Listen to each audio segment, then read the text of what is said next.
Fire storm పాట మీరు first విన్నప్పుడు ఎలా అనిపించిందండి, తర్వాత విజువల్స్ తోటి అదంతా చూసినప్పుడు ఎలా అనిపించింది? ఈ ఫైర్ స్టామ్ పాట యాక్చువల్లీ సుజిత్ గారు, తమన్ గారు ఆ కాంబినేషను.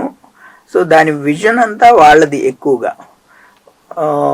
సో నేను అప్పటికి కొన్ని ఇలా ఇంట్రొడక్షన్ సాంగ్స్ రాసి ఉండడం, లైక్ లియో, వేటయాన్ ఇలాంటివన్నీ పెద్ద పెద్ద మూవీస్కి అనిరుద్ధ్ గారికి నేను ఇంట్రొడక్షన్ సాంగ్స్ రాశాను.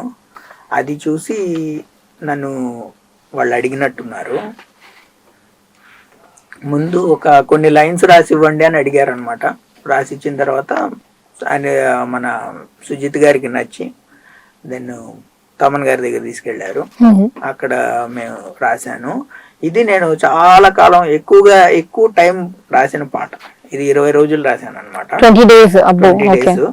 దాంట్లో రకరకాలుగా దాన్ని ట్రై చేసాము. అంటే చాలా మార్పులు చేర్పులు. అప్పటికి ఇంకా ట్యూన్ కూడా ఇదే అని అట్లా లేదనమాట. తమన్ గారు కూడా రకరకాలుగా మార్చారు.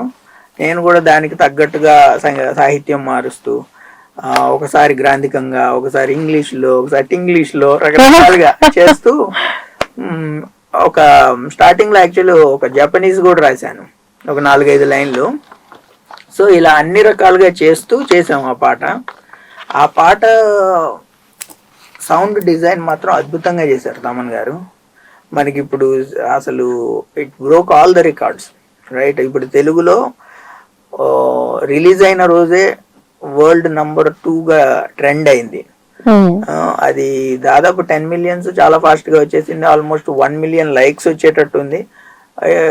సో అది విన్నప్పుడే నాకు అంటే అంత ఆయన ఫస్ట్ తమన్ గారికి ఆ విజన్ ముందే ఉంది. ఆయన నాకు చెప్పారనమాట, మనం అత్యంత పెద్ద పాట చేస్తున్నాం, ఇది మనం మీసం తిప్పే సినిమా పాట అని ముందే ఆయనకి విజన్ ఉంది. అలానే ఉంది రిజల్ట్ కూడా.